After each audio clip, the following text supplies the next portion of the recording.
They called you too sensitive, too quiet, too much.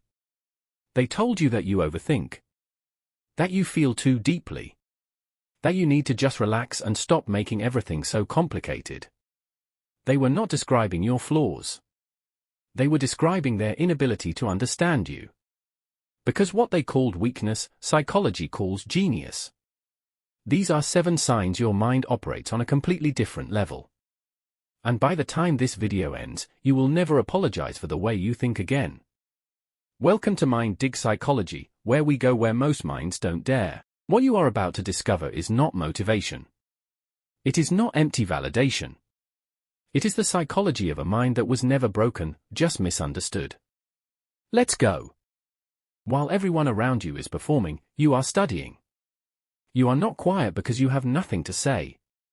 You are quiet because you are collecting information that everyone else is too busy talking to notice. You see the fake smile before it fully forms. You catch the nervous laugh that doesn't match the eyes. You hear the hesitation before someone answers a question they should have answered instantly. You read people the way others read words on a page. This is not shyness. This is not social anxiety. This is one of the rarest cognitive abilities a human being can possess. Most people in any room are broadcasting. You are receiving. And while they are busy making noise, you are quietly learning everything about them. The quietest person in the room is almost always the most dangerous. Not because they are plotting, but because they already know what everyone else is still trying to figure out. That person is you. You do not just feel sad. You feel a specific kind of sadness that has no name and no bottom. You do not just feel happy. You feel a joy so sharp it almost hurts, because somewhere in your mind you already know it will not last forever. Music hits you differently. Art hits you differently. Loss hits you differently. You have spent your whole life trying to turn the volume down on your emotions. Because the world kept telling you that you feel too much. Stop. Research in psychology shows that people who feel emotions at greater depth also think at greater depth. Your emotional intensity and your intellectual capacity are not two separate things. They are the same thing. You feel more because you process more. That depth that everyone told you was a weakness? It is the exact thing that makes you capable of understanding people and life at a level most human beings will never reach. You do not see individual events. You see the pattern connecting all of them. Someone tells you a story about a fight they had with a friend, and before they finish talking you already know exactly how that friendship ends.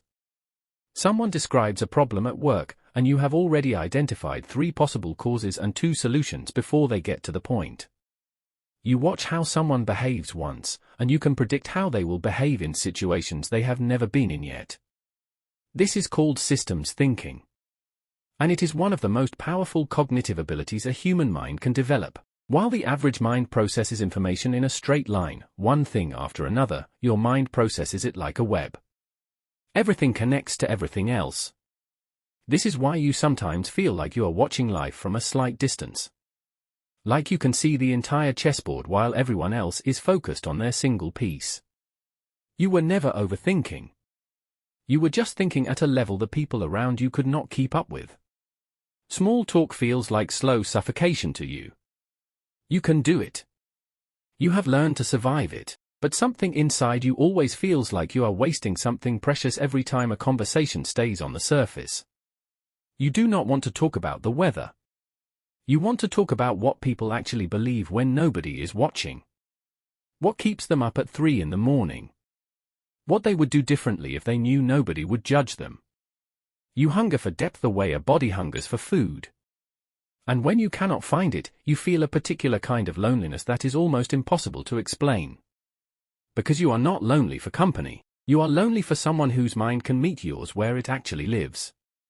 Psychologists who study intellectual curiosity have found that people with this trait consistently report feeling frustrated, even physically uncomfortable, during surface-level interactions. This is not arrogance. This is not thinking you are better than anyone else. This is a mind that was built for depth, being forced to survive on shallow water. You were not made for small talk. You were made for conversations that change people.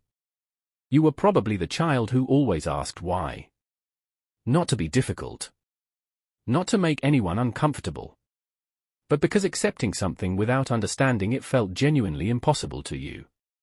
Why do we do it this way? Who decided this was right?